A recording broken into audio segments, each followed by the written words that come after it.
Hello student, तो आज हम लोग क्लास 11th के प्रैक्टिस सेट को देखने वाले हैं। इसमें मोर देन 40 क्वेश्चंस हैं और हम लोग जो एग्जाम के पॉइंट ऑफ व्यू से जो भी इंपॉर्टेंट क्वेश्चंस हैं उसको डील करने वाले हैं। तो आइए हम लोग स्टार्ट करते हैं आज का क्लास। और ये क्लास आपका क्लास का ही रिकॉर्डिंग वीडियो है। इसमें हम लोग देखने वाले कितना क्वेश्चन हमसे बन पा रहा है, हमारी प्रिपरेशन कहाँ तक हो पाई है। और स्टार्ट करते हैं पहले क्वेश्चन से। पहला क्वेश्चन हमारा है, letter to editor are written to. Letter to editor जो लिखी जाती है वो किनके पास लिखी जाती है? न्यूज़पेपर वगैरह। आगे देखा जाए तो notice issued by government, notice issued by government generally appears इन, कि वैसी नोटिस जो गवर्नमेंट के द्वारा इश्यूज की जाती है वो जनरली कहां पे अपीयर होती है? तो न्यूज़पेपर में होती है। किसमें होती है? न्यूज़पेपर में। और ये दोनों क्वेश्चन काफी इंपॉर्टेंट है एग्जाम के पॉइंट ऑफ व्यू से। तीसरा क्वेश्चन हमारा है, इन अ फॉर्मल लेटर, कि फॉर्मल लेटर में the correct form of salutation is. Formal letter में जो करेक्ट फॉर्म है किसका? सैल्यूटेशन का। सैल्यूटेशन का मतलब होता है अभिवादन। सैल्यूटेशन का मतलब होता है अभिवादन। तो अभिवादन का जो सही फॉर्म है वो क्या है? तो सही फॉर्म हमारा है सर या मैम। तो सर या मैडम हो जाएगा। तो समझते हैं पहले लेटर होता क्या है, इसको थोड़ा रील कर लेते हैं। लेटर क्या है? कोई अगर पूछ दे कि व्हाट इज लेटर, तो सीधा बोल सकते हैं हम लोग, letter is a form of written communication. Letter is a form of written communication, कि लेटर हमारा एक फॉर्म है किसका? रिटेन कम्युनिकेशन का। Letter has two types. पहला आपका आता है फॉर्मल और दूसरा आपका आता है इनफॉर्मल। पहला कौन सा है? फॉर्मल और दूसरा इनफॉर्मल। अगर फॉर्मल में बात करें, अगर हम लोग फॉर्मल लेटर में बात करें तो फॉर्मल लेटर में जो टाइप होते हैं वो कौन कौन से होते हैं? सबसे पहला हमारा होता है बिजनेस लेटर। कौन सा होता है? Business letter.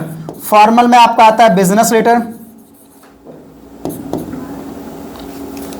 फॉर्मल में जो सबसे पहला टाइप होता है वो आपका होता है बिजनेस लेटर। दूसरा हमारा होता है ऑफिशियल लेटर। तीसरा हमारा होता है लेटर टू द एडिटर। तीसरा होता है लेटर टू द एडिटर। और चौथा आपका होता है एप्लीकेशन या जॉब।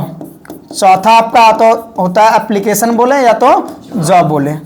इनफॉर्मल लेटर क्या होता है? इनफॉर्मल लेटर हम लोग उस लेटर को बोलते हैं ना जो लेटर किसी फ्रेंड्स या रिलेटिव के लिए लिखा जाता है, कि वैसा लेटर जो हम लोग किसी फ्रेंड्स या रिलेटिव के पास लिखते हैं, दैट इज नॉन एज क्या? Informal letter. तो यहां तक हम लोग का हो चुका है। अब अगला क्वेश्चन जो 4 नंबर क्वेश्चन है वो आपका सिंबल्स से लेकर है, कि symbols are freely used in, कि सिंबल्स का फ्रीली प्रयोग करते हैं। किसमें करते हैं? क्लास में पढ़े भी हम लोग कि सिंबल्स का फ्रीली प्रयोग किसमें करते हैं? नोट मेकिंग में करते हैं। अगला क्वेश्चन हमारा है, a formal letter start with, कि फॉर्मल लेटर जो स्टार्ट होती है वो किससे होती है? सेंडर एड्रेस से स्टार्ट होती है। आगे चलते हैं। अब यहां से आपका इसमें बेसिक ग्रामर तो इंक्लूड नहीं है, अगला क्लास से बेसिक ग्रामर वाला इंक्लूड हो जाएगा। इस बार केवल आपका लिटरेचर का है। लिटरेचर का पहला क्वेश्चन देखते हैं। लिटरेचर का पहला क्वेश्चन है, the story the portrait of a lady is written by Khushwant Singh, कि पोर्ट्रेट ऑफ अ लेडी जो है किसके द्वारा लिखा गया है? अच्छा बता, A.R. Williams, A.R. विलियम्स किस चैप्टर के ऑथर है? Discovering Tut the saga continue. A.R. Williams were discovering Tut the saga continue. आगे बात करें, Walt Whitman voice of the rain के पार्ट है, ये किसके हैं? द लबनम टॉप के।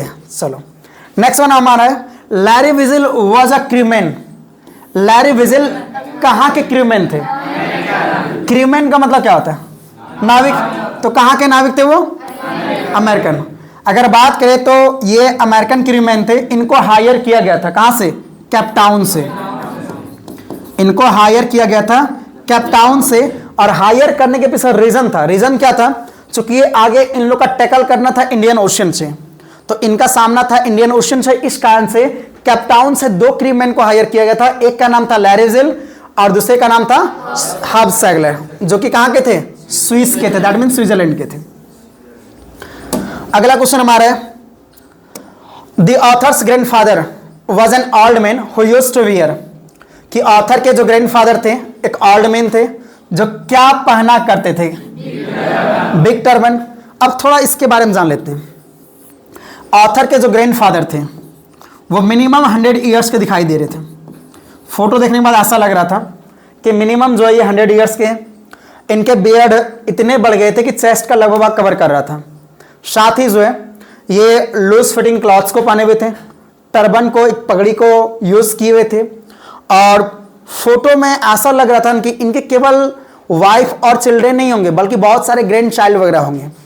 और इनका जो पोर्ट्रेट था वो मेंटल पीस के ऊपर ड्राइंग रूम में टंगा हुआ था। ध्यान देना, यहां से क्वेश्चन बनता है कि ग्रैंडफादर का जो पोर्ट्रेट था वो मेंटल पीस के ऊपर किस रूम में, ड्राइंग रूम में टंगा हुआ था।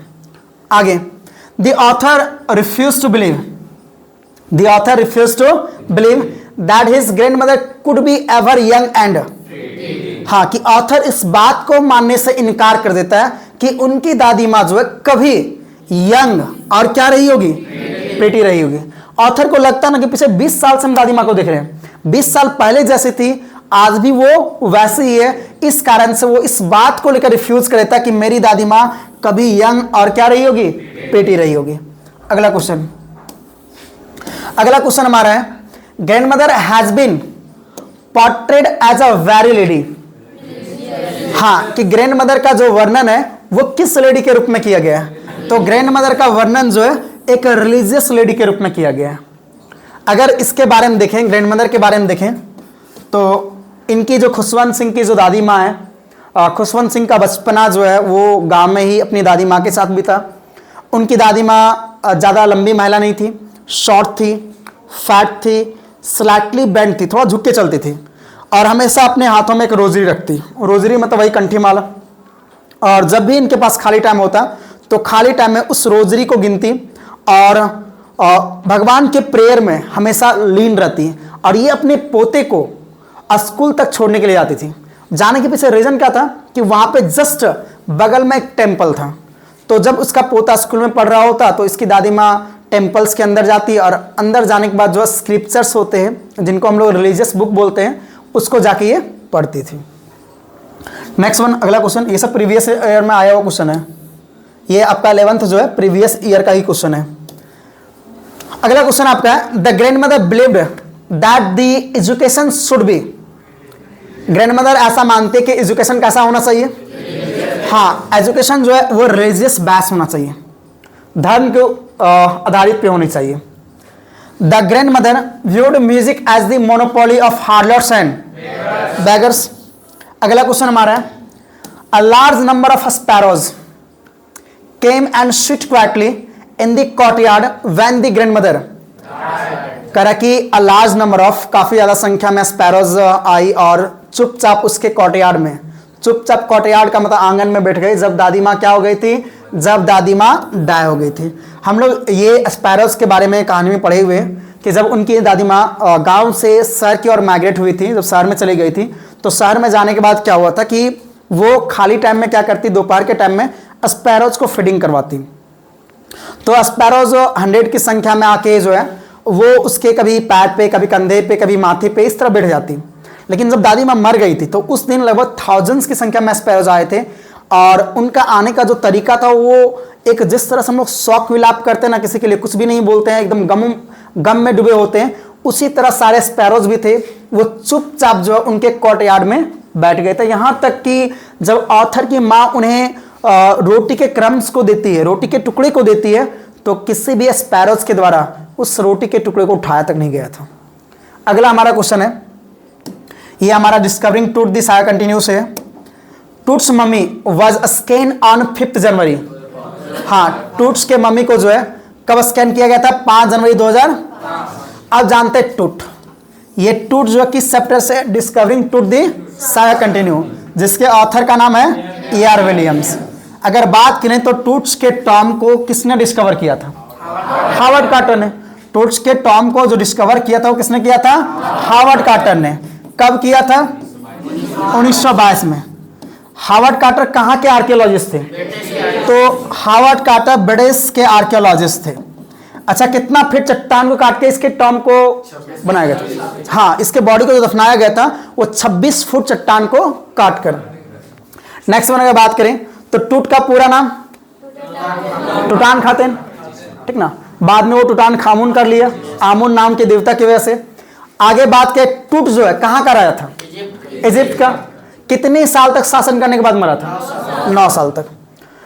आगे हम लोग बात करें, Toots Tom was discovered in, यही क्वेश्चन है जो अभी हम लोग पढ़े। टूट्स के टॉम को डिस्कवर किया गया था कब? किसके द्वारा? हावर्ड कार्टर के द्वारा। चलो अगला हमारा है, Toots Tom was discovered, same question कि टूट्स के टॉम को डिस्कवर किया गया था किसके द्वारा? हावर्ड कार्टर के द्वारा। फिर वही क्वेश्चन है, Howard Carter was a archaeologist, तो हावर्ड कार्टर एक आर्कियोलॉजिस्ट थे, कहां के? नेक्स्ट वन, 200 ईयर्स अगो, 200 साल पहले, द वर्ल्ड वॉयेज, वॉयेज का मतलब था समुद्री यात्रा, जो वर्ल्ड वॉयेज की गई थी वो किसके द्वारा की गई थी? तो कैप्टन जेम्स कुक।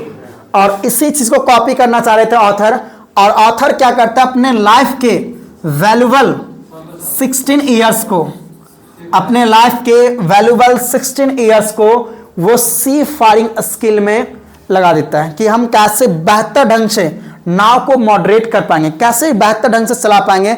वो अपने करियर का वैल्यूबल 16 ईयर को लगा देते हैं। इनका एक बेटा था, ऑथर का एक बेटा था। अगर बात करें तो ऑथर का एक बेटा था कौन? जोनाथन, जो कि कितने साल का था? 6 साल। बेटी थी सुजेन, कितने साल? 7 साल।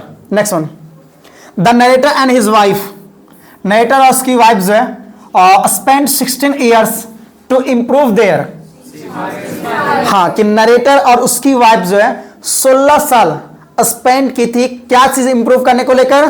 सी फायरिंग, कि वो 16 साल अपना स्पेंड किए ऑथर के साथ साथ। उनकी वाइफ जो नरेटर और उनकी वाइफ थी, वाइफ का नाम क्या था?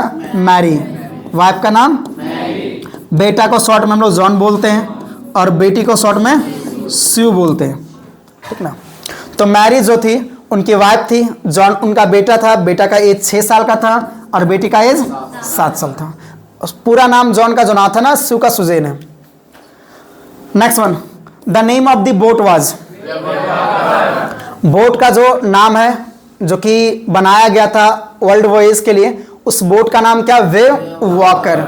अगर इस बोट के बारे में बात करें तो ये बोट पूरी तरह से उडेन का बना हुआ है, पूरी तरह से लकड़ी का बना हुआ था। और ये बोट की जो लंबाई थी वो 23 मीटर थी और वजन जो था वो 30 टन था। वजन कितना था? 30 टन। और ये जर्नी को 3 लेग में बांटते हैं, जर्नी को 3 लेग में बांटते। पहला लेग में जो है, ये जर्नी की फर्स्ट लेग में जो है दक्षिण अफ्रीका के कैपटाउन नामक शहर पहुंचते हैं, वो भी 1,05,000 किलोमीटर ट्रेवल करने के बाद। Next one, the length of wave walker was, wave walker क्या? वेव वॉकर एक जहाज का नाम है, शिप का नाम है। तो वेव वॉकर का जो लेंथ है वो कितना है? 23 मीटर है और वजन बोले 30 टन है। नेक्स्ट वन, अब आगे हमारा ये क्वेश्चन है एलिंग प्लेनेट से। अब बताइए, अच्छा एलिंग प्लेनेट के ऑथर कौन है? नानी पालकीवाला। तो एलिंग प्लेनेट के ऑथर है नानी पालकीवाला। तो नानी पालकीवाला जो है, तो पहला इसमें क्वेश्चन बन रहा है, the first world wide green party was founded in, कि जो पहली बार, हाँ पहली बार जो ग्रीन पार्टी की स्थापना हुई थी वो किस देश में हुई थी? तो न्यूजीलैंड में हुई थी। कब हुई थी? 1972 में, 1972 में। अच्छा, इस आर्टिकल में हम लोग पढ़े थे एक चिड़ियाघर है, कहाँ पे है वो? हाँ, जाम्बिया के लुसाका में, जिसमें एक पिंजरा बना हुआ है। पिंजरा के अंदर एक, अगर देखा जाए तो मिरर रखा हुआ है और उसके बाहर लिखा हुआ है the world most dangerous animals. Next one चलते हैं, the green movement started in, green movement कब स्टार्ट हुई? 1972 में। आगे, टूट्स किंग टूट was the last air, air का मतलब वारिस, एयर का मतलब वारिस। तो किंग टूट was the last air of powerful dynasty of ruler in ancient Egypt, कि किंग टूट जो है वो लास्ट एयर थे एक पावरफुल डायनेस्टी के, कहाँ के? इजिप्ट के। कितने साल तक शासन किए थे? 9 साल तक शासन किए थे और रहस्यमयी ढंग से इनका मौत हो गया था। किन्हीं को पता नहीं था कि आखिर इसका मौत कैसे हो गया। आगे, rock garden is at, rock garden कहां पे है? चंडीगढ़। ये किस चैप्टर से लिया गया अगर बात करें तो लैंडस्केप ऑफ द सॉल, किससे लिया गया? लैंडस्केप ऑफ द सॉल से। तो रॉक गार्डन आपका चंडीगढ़ में है और रॉक गार्डन का क्रिएशन किसने किया था? नेक्सन ने। रॉक गार्डन का जो क्रिएशन किया वो किसने किया है? नेक्सन ने। तो अगला क्वेश्चन वही है कि rock garden is created by नेक्सन। व्हाट वाज उडॉजी लास्ट पेंटिंग? सबसे पहले जानते हैं कि उडॉजी का लास्ट पेंटिंग क्या था। तो उडॉजी का लास्ट पेंटिंग था अ पेंटिंग ऑफ लैंडस्केप, जो किसके लिए बनाया गया था? एक राजा के लिए। और राजा का नाम ज़ुआंगजोंग। कहां का राजा था? चाइना का। अब वो चाइना का जो राजा था, इसके बारे में थोड़ा उडॉजी के बारे में जानते हैं। उडॉजी एक चाइनीज पेंटर है। उडॉजी के बारे में बात करें तो उडॉजी एक चाइनीज पेंटर है। उडॉजी हमारे एक चाइनीज पेंटर किस सेंचुरी के हैं? 8th सेंचुरी के हैं। और जब ये 8th सेंचुरी के फेमस चाइनीज पेंटर रहते हैं तो एक बार राजा इनको पेंटिंग बनाने के लिए बोलते हैं। और पेंटिंग जब ये बनाता है तो पेंटिंग में थोड़ा सा मिस्टीरियस टाइप का था, मतलब जादुई कला उसमें था। वो हम लोग स्टोरी में फाइंड आउट कर चुके हैं। आगे, मिल्ली सेंड्स टैप्लो टू, कि मिल्ली जो टैप्लो को कहाँ पे भेजती है? केमिस्ट के पास। पहले जानते हैं मिल्ली कौन है। अगर बात करें हम लोग मिल्ली के बारे में तो मिल्ली जो है कौन है? मिस्टर क्रॉकर हैरिस की वाइफ है। मिस्टर क्रॉकर हैरिस की वाइफ है। मिल्ली जो है मिस्टर क्रॉकर हैरिस की वाइफ है।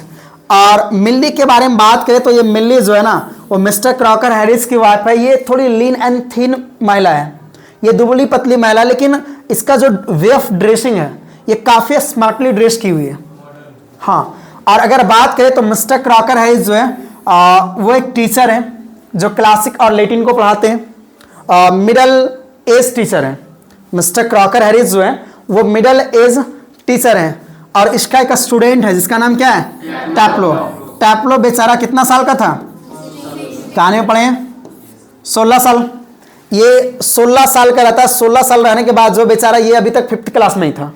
ये नेक्स्ट बार जो है उम्मीद कर रहा था कि अगर मेरा मार्क्स अच्छा आता है तो हम आगे जब जाएंगे तो हम साइंस को ऑप्ट करेंगे, हम साइंस को लेंगे। नेक्स्ट क्वेश्चन हमारा 30 नंबर है। 30 नंबर क्वेश्चन हमारा है the name of Crocker Harris wife was. हाँ, मिल्ली जो है वो मिस्टर क्रॉकर हैरिस की वाइफ है। The grand mother always Caird with her, दादी माँ हमेशा अपने साथ क्या कैरी किया करती थी? रोजरी। और वो हमेशा साइलेंटली प्रेयर को यूज करती। What for did the grand mother prepare the author every morning, करा कि दादी माँ जो ऑथर को हर सुबह किसके लिए तैयार करते थे? तो स्कूल्स के लिए। एकदम सुबह उठती, नहलाती धुलाती, उसको पूजा पाठ जहाँ करती वहाँ बिठाती और इसके बाद स्कूल के लिए तैयार कर देती। और तैयार करने के बाद उसको बासी स्टील चपाती से देती। Where did the grandfather portrait hung, grandfather का जो पोर्ट्रेट है वो कहाँ पे टंगा हुआ है? Above the mantelpiece. किस रूम में? ड्राइंग रूम में। Next one, the author has compare earth to earth, कि ऑथर जो है वो कंपेयर किया अर्थ को किसके साथ? मतलब एलिंग प्लेनेट का ये है। अच्छा बताओ, अगला क्वेश्चन तो वही है। The president of World Resource Institute is, जो प्रेसिडेंट है वर्ल्ड रिसोर्स इंस्टीट्यूट के वो कौन है? जेम्स स्पैथ है। कौन है? Next one, the world most dangerous animals is written on a cage in the zoo at Lusaka, क्या हो जाएगा? Zambia. Mister Frank is a, हम लोग पढ़े भी कि मिस्टर फ्रैंक एक साइंस के टीचर है। मिस्टर फ्रैंक एक साइंस के टीचर, और कैसे टीचर है? यंग टीचर है। और उसी स्कूल में एक टीचर थे जिनका नाम था मिस्टर क्रॉकर हैरिस, जो कि मिडिल एज थे। Next one, the author of this story the browning version is Terence Rattigan. Browning version के ऑथर कौन है? Terence Rattigan. देख रहे थे थोड़ा बहुत। जयंत नार्लिकर है द एडवेंचर के। खुशवंत सिंह है पोर्ट्रेट ऑफ अ लेडी के। बस 2 ही दिए। टैप्लो डज नॉट लाइक, टैप्लो क्या पसंद नहीं करते हैं? तो ग्रीक प्ले को पसंद नहीं करते हैं। टैप्लो जो है ग्रीक प्ले को पसंद नहीं करता है, इस बात को जाहिर करता है। और ग्रीक प्ले वो एक्चुअली जो है इसलिए पसंद नहीं करता क्योंकि उसको समझ में आता नहीं है। टैप्लोकॉस the Agamemnon a Greek play a, हाँ टैप्लो जो है एगामेम्नन जो बुक था जो कि एस्किलस के द्वारा लिखा गया था। हम लोग पढ़े भी थे कि एगामेम्नन जो है एस्किलस के द्वारा लिखा गया है। तो जो बुक है उस बुक को टैप्लो क्या बोलता है? मक, MUCK, मक का मतलब था कचरा। आगे बात करते हैं। आयल अमस्टरडम इज अ, आयल अमस्टरडम क्या है? तो आयल अमस्टरडम एक आइलैंड है। क्या है? एक आइलैंड है। बात करें तो ये आइलैंड कितना किलोमीटर फैला हुआ है? तो 65 किलोमीटर ही छोड़ा है। कितना है? 65 किलोमीटर है। और यहाँ पे फ्रांस के, दैट मीन्स फ्रेंच साइंटिस्ट रहते हैं। कितने लोग रहते हैं? 28 लोग। किससे बना हुआ ये आइलैंड? वॉल्केनिक्स, वॉल्केनो से, दैट मीन्स ज्वालामुखी से। नेक्स्ट वन, अगला क्वेश्चन हमारा है, 2-3 क्वेश्चन और है। What would she do with stale chapatis? मतलब दादी माँ जो है वो बासी रोटियां के साथ, स्टेल का मतलब बासी, बासी रोटियों के साथ क्या करती? हाँ, तो हम लोग पढ़े कि वो अपने साथ लेके जाती और उसे विलेज डॉग्स को दे देती। तो आंसर क्या आ जाएगा? Give them to village dog. The weight of wave walker was, पहले कर चुके कि जो वेव वॉकर नाव था उनका वेट कितना है? 30 ton. Who does he live in? पढ़ चुके हैं, 8th century। His last painting was a landscape commissioned by emperor, वहां के राजा के लिए वो लास्ट पेंटिंग था, ज्वांग जोंग। जाही हवास was the secretary general of Egypt, हाँ कि जाही हवास सेक्रेटरी जनरल थे इजिप्ट के, कहां के? Supreme council of antiquities. अगला, to change his name from Tutankhaten to, कि टूट जो अपना नाम टूटान खातेन से क्या कर लिया था? The painter refers to a cave, painters एक केव की ओर रेफर्स करता है जहां पे कौन रहती है? एक स्पिरिट रहती है, एक आत्मा रहती है। क्विंटन वाज, क्या था ये? ब्लैक स्मिथ था। किस सेंचुरी का? क्विंटन जो है एक ब्लैक स्मिथ था, किस सेंचुरी का? 15th सेंचुरी का। और अगर इसके बारे में बात करिए, 15th सेंचुरी का एक ब्लैक स्मिथ था। किस पहाड़ी पे रहता था? किस जगह पे रहता था? एंटवर्प। अगला क्वेश्चन लेते हैं। सांसुई लिटरेरी मीन्स माउंटेन वाटर। आज का क्लास यहीं पे फिनिश्ड।